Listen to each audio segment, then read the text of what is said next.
Welcome to the Voices of LTCI, presented by the Helper Bees.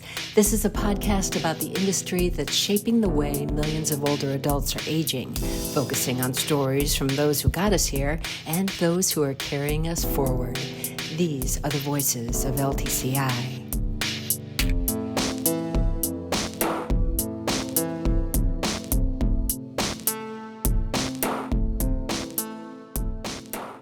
Hey everybody, I'm Char. I'm the CEO of the Helper Bees, and here's another episode of Voices of Long-Term Care Insurance.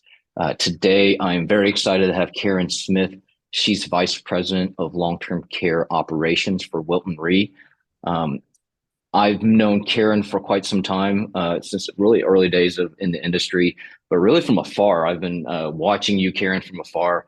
The last two long-term care ILTCIs ago, we did this Shark Tank-like thing to wrap up the session. I thought it was really innovative, but you were somewhat of the MC. As somebody who pitches and presents for a living, I was like, man, you're really good. I mean, it was a huge auditorium, right? I mean, it was like a massive ballroom that could have fit probably 5,000 people.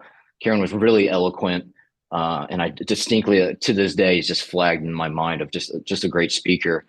Fast forward to Fagre has a great summit, and I was just really last fall, was really struck by just how eloquent you are again, but really how insightful you are within the industry. And I'm like, this is a person I absolutely have to dive a little bit deeper with. So thank you for being a guest on our podcast today.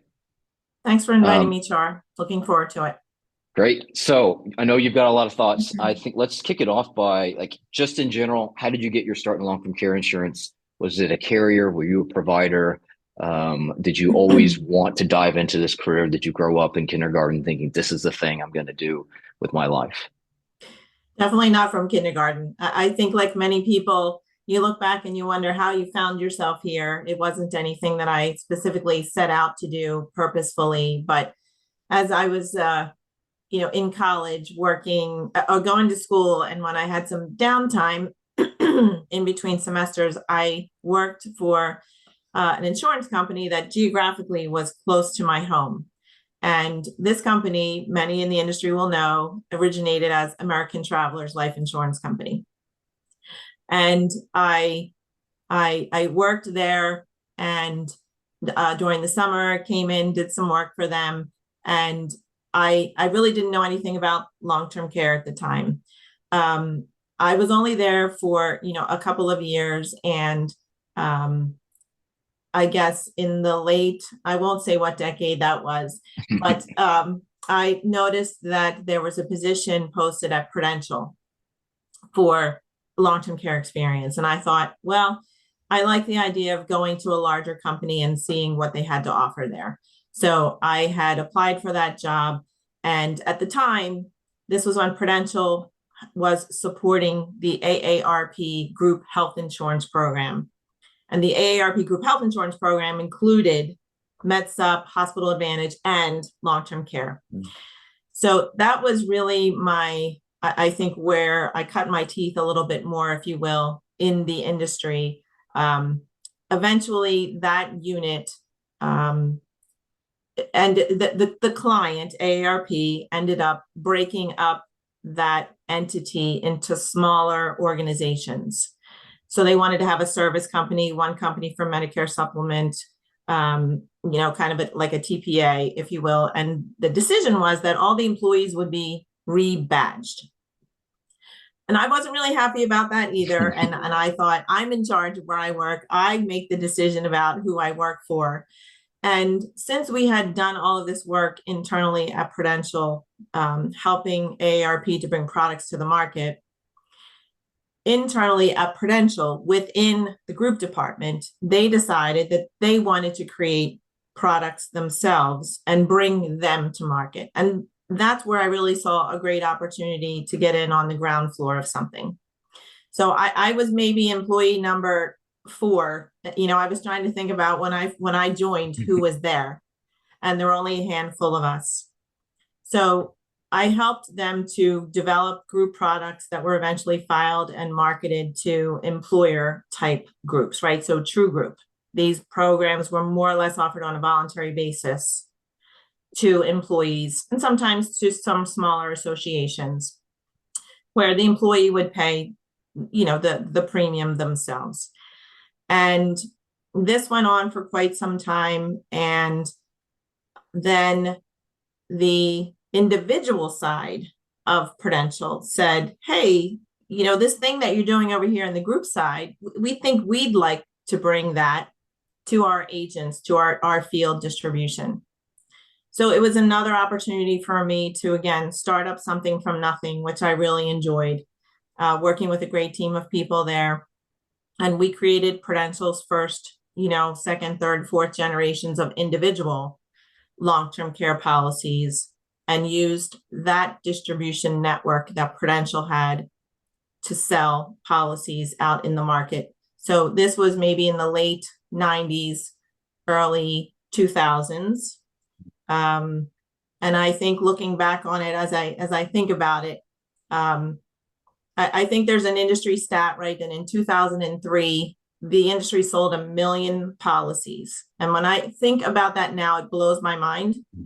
But that was the heyday. I mean, if you really think about the state of the industry, there were numerous competitors, right? There were a lot of carriers who were selling. I think at one point, right, it was over 100 carriers. Yeah. So I felt that I had an opportunity to develop something, bring it to market. I believed in the product. I enjoyed working for Prudential, had a great group of people to bring these products forward, and people who invested in me and saw in me something that I could offer to this product.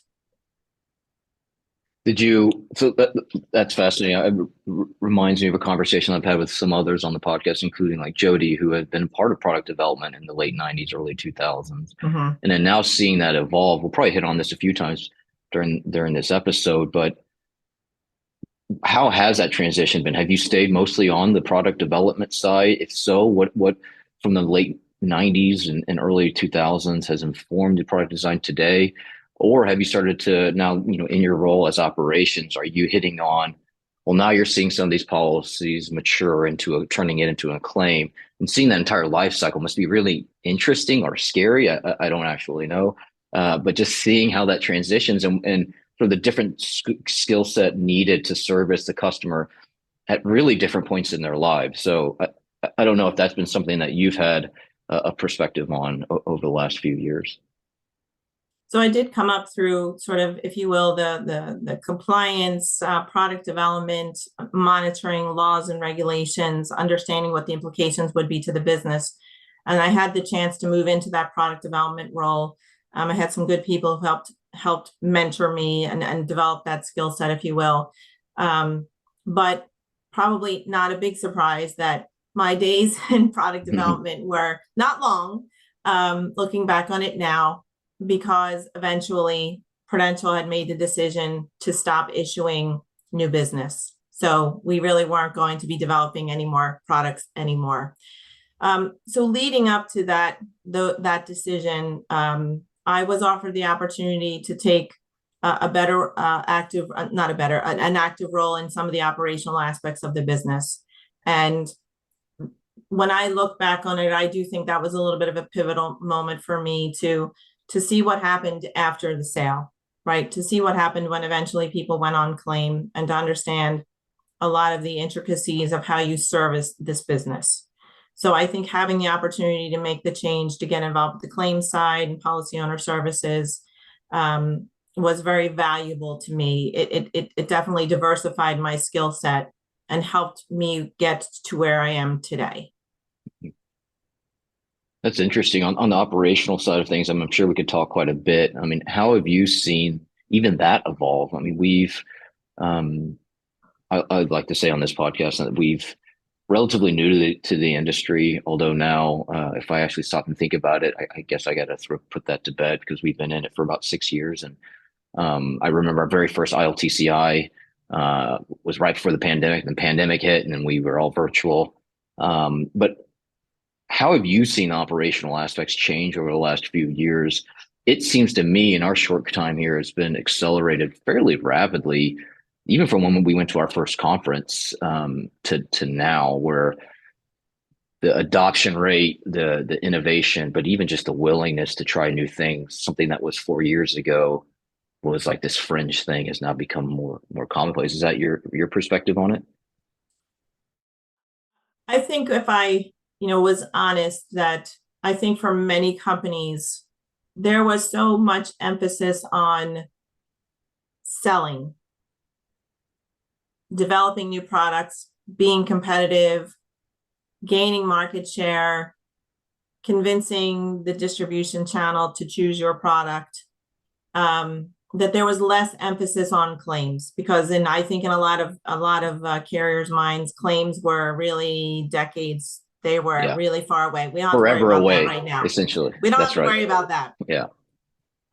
Mistake, right? Lesson learned. If we'll talk about lessons learned, I think that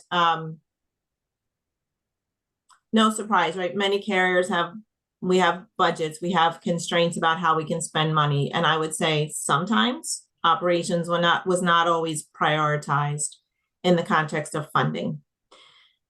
When this business matured a little bit more, I think there was a sense that these policyholders will be around for a really long time. You have to service them. You have to know what you're doing in order to adjudicate claims. And I think in a weird way, some of those carriers who stopped selling had to focus a little bit more on servicing the block that they had, or determining a solution, right, to run off the block if they got out of the new business marketplace. In the context of what you're doing, Char, and others who are doing with aging in place solutions, I think it's very exciting part of what's happening right now. And we weren't talking about a lot of these things not too long ago. The prevailing school of thought with, the way these policies were struggling financially was, either you'll grow your way out of it, or you're going to re-rate your way out of it.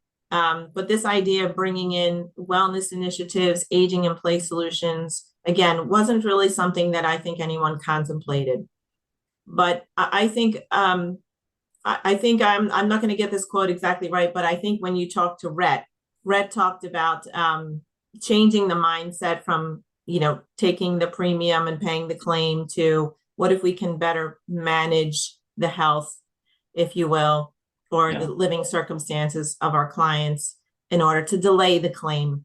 And when I heard Rhett say that, I think he articulated it very well. I'm sure I just butchered what he said, and he'll forgive me.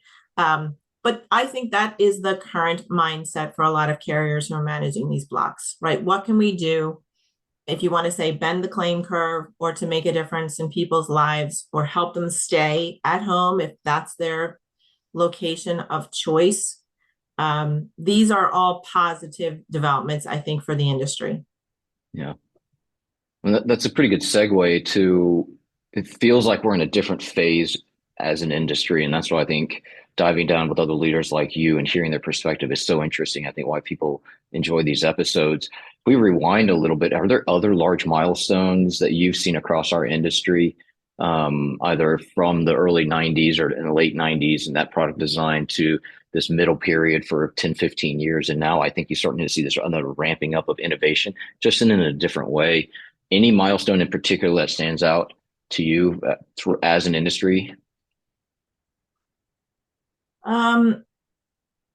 I think in the product development space, when carriers were starting to make tough decisions about staying in the business, some carriers had some new product ideas that I thought I would have liked to have seen come to fruition. Mm-hmm. And I know when I left Prudential, I'm thinking back, like on our last iteration of product, we did an 80-20 cost sharing model.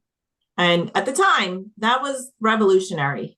There really weren't a lot of policies that were set up that fashion, right? To pay 80% of the cost, and then you would pay the other 20%.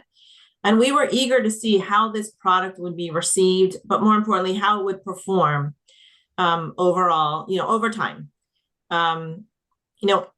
You might say, well, interest rates will affect that product just like they would any other, or lapse rates, or and I don't disagree with some of that premise, but I think there's a number of people in the industry who have had good product ideas, but we just haven't been able to get them over the finish line. And then to give them time, right? These products take a really long time to figure out. Were they successful? Did they turn out, did the assumptions pan out the way that we thought they would? What was the customer experience at the time of claim? Did we meet their needs? So I regret that we haven't had a little bit more time for innovation, because we focus so much on closed block management, at least from a management and operations point of view.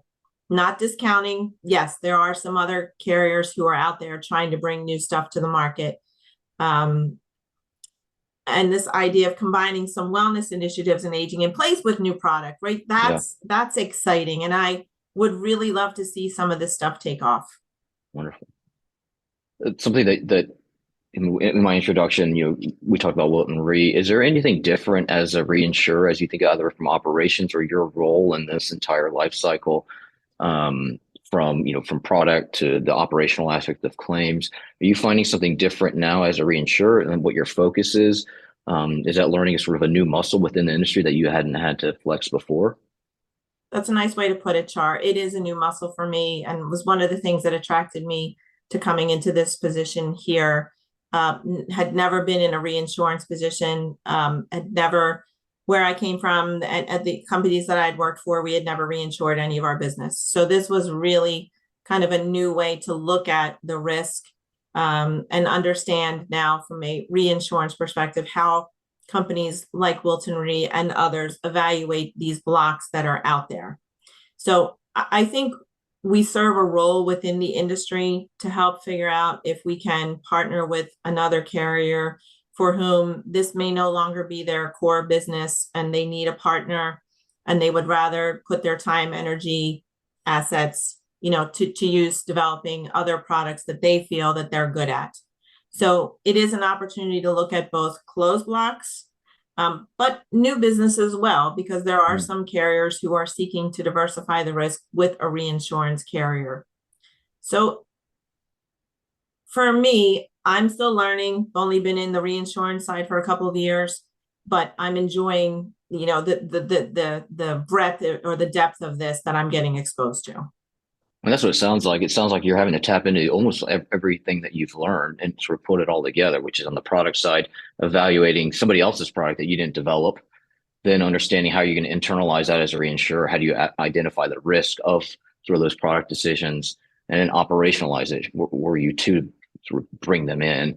How would you sort of deal with that as a reinsurer? I know that sounds like a fun sort of complex challenge. I enjoy reading another company's policies. I'm probably one of those weird geeks out there who likes to read an insurance policy.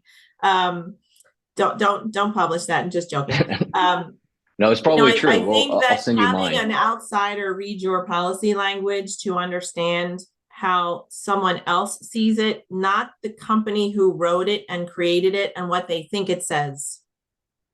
Right? I think it is good to have an outsider take a look at your language and try to figure out if there's some challenges to administration, or how you overcome maybe some of those challenges to meeting the obligations that you set forth in the policy.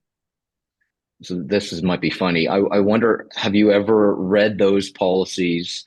And you've been a lead in the industry for a long time. We'll talk about the conference here later. Picked up the phone and known who it was who wrote it, and you were like, "Hey, so and so, what were you thinking? Explain this to me." Have you been able to do that? Not in that direct fashion. I would say no. Okay. No. All right, that would be hilarious if it would be a good one. I'll keep you in mind for that. Okay, great. You referenced earlier about lessons learned. I mean, I think this is a big topic. It could be within the industry. Lessons we've learned from core product design to now as you're starting to see a little bit more new products coming out. It can be you as an executive, as a leader, not only within your organization, but you in particular have had a broad reach across our entire industry. Any sort of lessons learned that you want to impart on others who might be listening? I think that the industry has squandered decades that could have been spent building better constructive relationships and trustworthy relationships with their policyholders.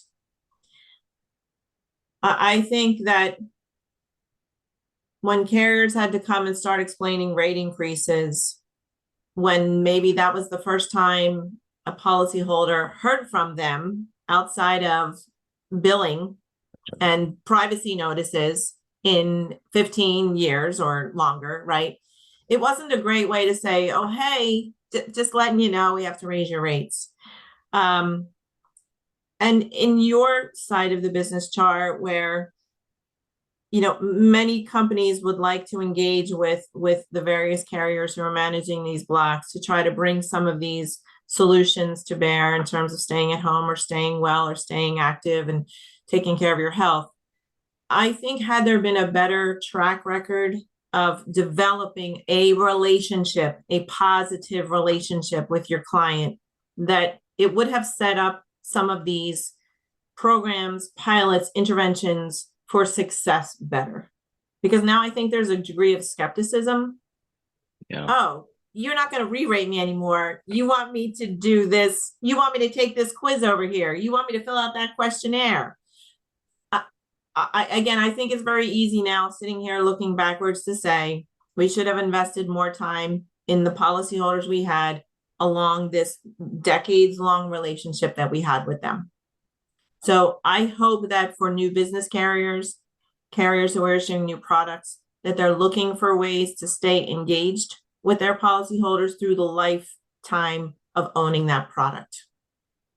And that's just such an important point on our side of things. So we build digital tools for like your operational side, but if we stick with the wellness aspect, one of the biggest things that we have to challenge as a provider is getting over that hump, this trust deficit that was created over decades of, whether you want to call it mismanagement or just ignoring the policyholder.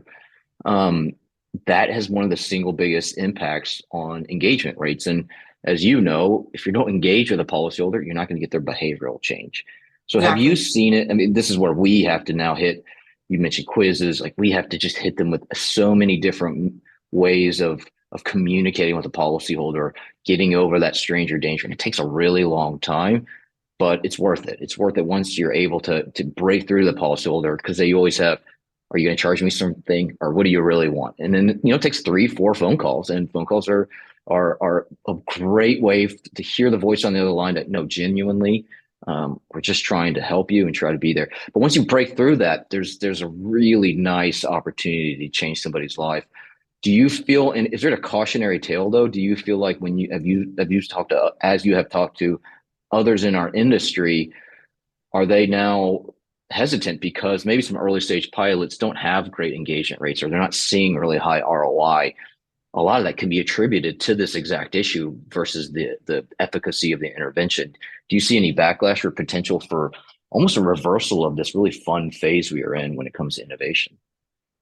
I think you've hit kind of with precision what the issue is. And, if I was in your chair or anyone else who was trying to, bring solutions to the carriers, I think that you're understanding what the carrier believes their relationship is with their policyholders should inform your approach, right? Because you're hitting it exactly.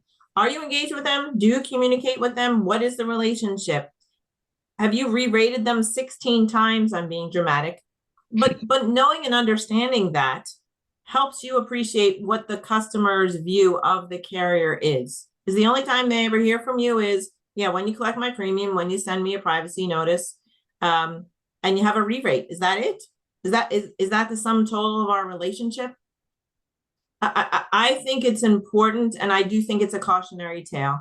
So for carriers who are bringing on new business, start it from the beginning, build that relationship, right? Be engaged with your policyholder from the beginning and figure out how to do that. It doesn't mean it's insurmountable for a closed block carrier to try to improve their relationship with their policyholders.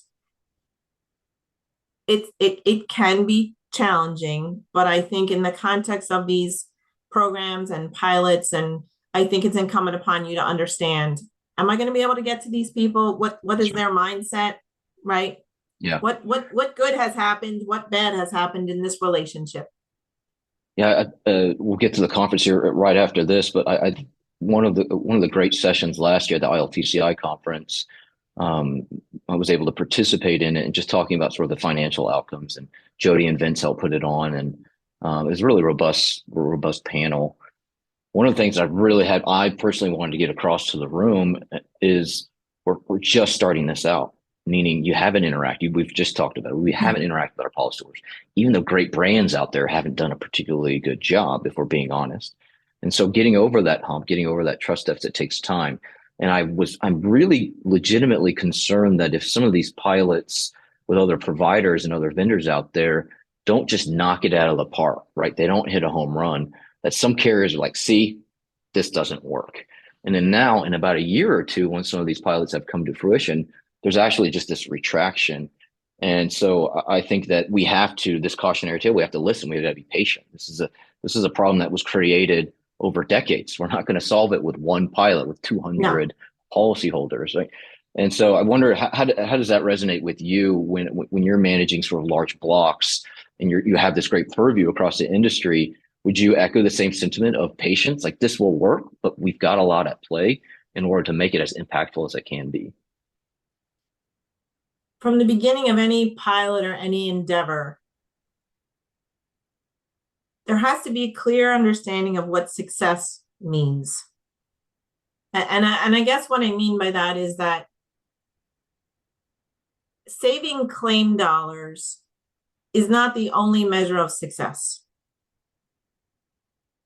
Potentially. I know we're in a capitalist society and we all work for companies for whom these are profit-making ventures, but understanding what it is you are trying to accomplish from the beginning, what you're measuring as success, is important. And I guess what I'm trying to articulate, Char, would be that, if it costs my company $1 million to do something, but I improve the lives of 1,000 policyholders, and as a result, I saved $1 million in claims. Was that successful? Yeah, I think so. You might, but somebody on my board might feel differently. How do you manage that? Because I think this is a legitimate risk, not for providers, but I think for the industry as a whole, where we're going to have this great momentum. There's a lot of conversations that we alluded to this earlier that just weren't happening 3 to 4 years ago, both on digitization, automation. You're going to start hearing more about AI. I think the next couple of years, wellness certainly is having its moment.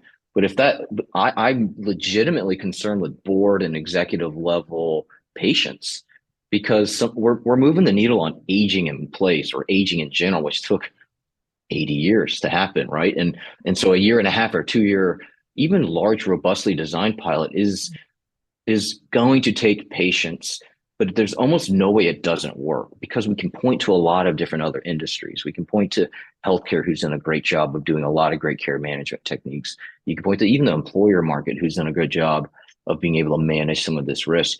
Any words of wisdoms to 2 individuals now, if you can imagine who's listening? You've got a carrier executive who is very innovative, who's listening and like, you know what, I'm dealing with this problem too, of we really need to have patience, and how do I convince the powers that be of patience? And perhaps the innovative provider out there who wants to come to you and say, I can change your life, I just need a little bit more time.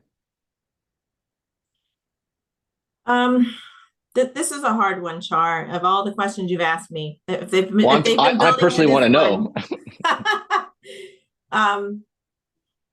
There has to be a willingness on the part of your partner who you're going to engage with, if it's a company like us or someone else, to be patient for the results.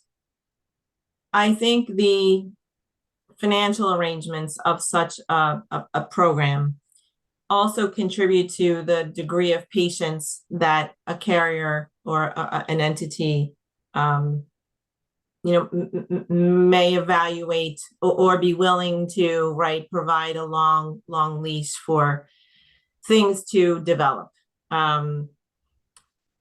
It's tough. It's tough we want to see where we're, our society, we want something, we want it now. We want to see the result now. We're not paid. We want to lose weight now, right? Yeah. We don't want to go to the gym and put the work in and eat right and exercise and then slowly lose weight over time, right? Yeah. We want things now. I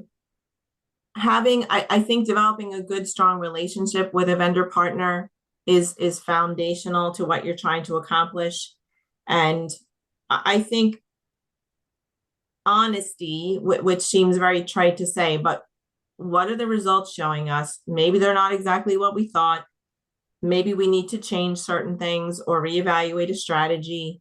I think just being open and transparent that you're learning as much as we're learning, right? We're on everyone's using the word journey. We're on this journey together. But having that open communication and dialogue about what's working, what's not working, how can we fix it? Do we right the ship? Knowing when to stop something and start something else. Those can be hard conversations, right? But having this open, honest communication, I think, is critical. See, I think what you just hit on that, I mean, this is one of the big reasons why I wanted to do this podcast, as I'm not a podcaster. I don't know how to do this, but I think our industry is so unique where I've asked leaders a variant of that question. And more times than not, this notion of honesty comes out. And I think that's really unique because in other industries, I don't know that that's the case. And I think honesty comes out because we're a close industry solving a large problem. And if we need honest opinions, and it is a true partnership. And I think that that is what's so encouraging about the people that we work with. And I say, like, you and I are tangentially working together on the same sort of problem. And that's what's cool. It's very collaborative. Even if we work for different companies or choose even different vendors and different providers, I think the willingness to come together and learn. And if there's anything, I've heard others on this podcast say exactly this to new innovative companies out there, you got to be honest with what you have. And I think you've just heard it from Karen, where she's saying, be honest and we'll tweak it together. Nobody's expecting us to have the $1 billion solution tomorrow. And it will be a journey. And I think if more providers and more carriers adopted that mentality, I think we're going to do some really great things. I think we can battle that potential backlash. I agree, Char. Well said. So one of the big areas that we've been able to drive such a great, close-knit, innovative, and collaborative environment is through the ILTCI conference. And I know you're chairing this upcoming year in 2024. It's going to be on the West Coast this time. I think y'all have done a great job of creating not just the same sort of panels, bringing in new providers, bringing in new carriers and new people within the carriers. Anything that you want to share about the conference coming up, what you're particularly excited about? Granted, right now, as of filming this, we're a long way away from the actual conference, but I'm sure you're creating the infrastructure and the themes around it. We're just starting that journey. There's my word again. We're starting that journey just this past month, putting together, there's some board members who will roll off, replacing them, developing some mentors who will help to guide the track chairs and co-chairs. Right now, almost all of those positions have been filled, and that's exciting. We've got some people who are staying on who have some experience, but we also try to bring in new people, right, who have some ideas and passion and energy and want to, put their mark on the conference. So we're striving for a little bit of that balance, if you will, each year. We haven't gotten to the theme part yet, and I have to say the theme part is always the hardest thing for everyone to sit in a room at old school, right? We used to all get together to agree on a theme. It reminded me of a line in the Christmas Story, the movie. I want you to write a theme, and everyone's like, no. So I'm not sure where we will be on a theme for next year, but I will say that we strive to make this a worthwhile couple days out of the office for everyone, and we're trying to tackle those things that are relevant, during this time frame. I think the other thing that we're trying to do too is to bring in more outside voices, Char, and I think this when we're talking about aging in place and wellness and so forth, I would really like us to try to figure out how we can get people from the traditional healthcare side who have done some of this stuff for decades, right? it would be interesting to bring them in and understand, how did they achieve their success? Do they believe what they've accomplished is successful? Right? What did they do for engagement? How did they develop relationships with their clients? I think this industry is accused a lot of being a little, navel gazing, right? We all know each other. We talk to each Yeah. other all the time, but we really need to bring outside voices in. And if I'm able to do that, if I'm able to bring in some outside perspectives, and engage people and get them thinking, I think that will be successful. Well, little I know of you, I think as chair, I think you'll accomplish that. I have the opportunity. I'll put a bug in your ear. I have heard talks of a poker game that was that used to have happen at the conference. So we should just have this massive casino night. I think that would be a lot of fun. If you're looking for a theme, you don't have to take it, but I think that would be playing cards with a bunch of actuaries might be a lot of fun. Or terrible. We did have casino nights multiple times. That It sounds would like be fun. on the last night of the conference, like the I Tuesday heard. night. We did casino night a couple of times. Yeah, it was Okay. fun. I heard it was fun. Well, thank you. I'm looking forward to the conference. It'll be a nice change of venue. I always learn something, and it's always a great time. So thank you for being chair, and I can't wait to see what the theme is going to be. All right. So last question. Let's hit on where do you feel like the industry is heading? What's your sentiment out there? Are you generally positive around where the industry as a whole is moving? It's on the operational side, claims, wellness, product design, or do you feel like there's dark clouds ahead of us? This is a hard one, Char, and I'm usually I'm a glass half full kind of girl. I tend to be a little more optimistic about things, and I guess it's just my nature. There's an expression out there. It's something along the lines of, "Don't let the perfect get in the way of the good." Mm-hmm. I know there are people who have very strong opinions about what should be done in this industry, or what type of products we should be selling, or to whom. And sometimes my reaction to things like that is that there is no one good, perfect solution that meets everyone's needs. There just isn't. If there was, we would have already figured it out. There are a lot of smart people in this industry. We would have figured it out already. So I think there's going to be a lot of experimentation and different types of solutions that are brought to bear. I think one of the most interesting things that's going to start to evolve over time now is starting on the West Coast in Washington with the Washington Cares program.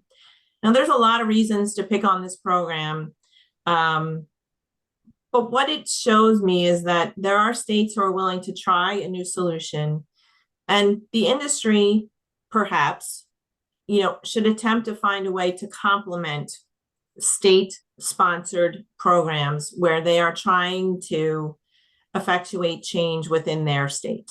So think about it like Medicare or Medicare supplement. If state is going to provide a base level benefit, then how can private products be developed, right, that wrap around, fill in the gaps, lengthen the coverage, right? I that's certainly one type of solution. And as you said about wellness initiatives and aging in place solutions and giving them time, we're going to need to give these types of programs time too.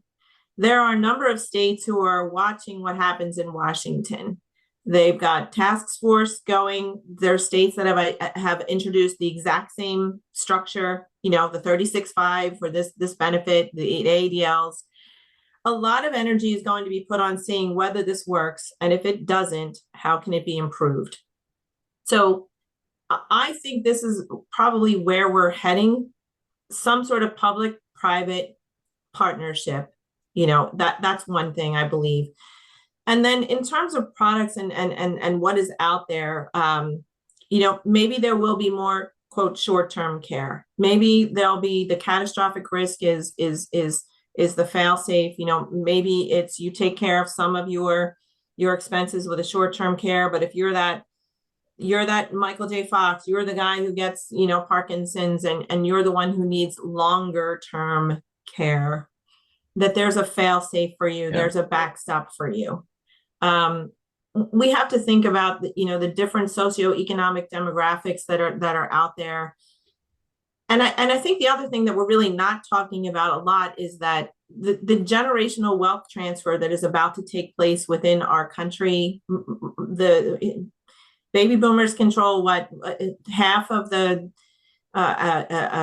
assets out there in the wealth in our country, and the tsunami, right? This change in our society and this wealth transfer, it will be interesting to see how the next generations, the Gen Zs, the Gen Ys, the millennials, how they view this change happening within our society, coupled with how we care for people with disabilities, right, and who need assistance with personal care. It's hard to predict what that will look like, but these are things I think worth pondering. Yeah. I mean, I think that's a great place to end on. I mean, I think that's an exciting area that we personally at the Helper Bees play on a little bit more on the claim side and aging in place, but it seems like there's a lot of really interesting opportunities to blend these two worlds together here and now essentially. And so, well, first I want to say thank you for joining our podcast. It was fun to learn a little bit more about you and your perspective. Thank you for everything you've done for the industry and everything that you are about to accomplish. And we'll see you at the conference. Thank you, Char. We'll see you in San Diego.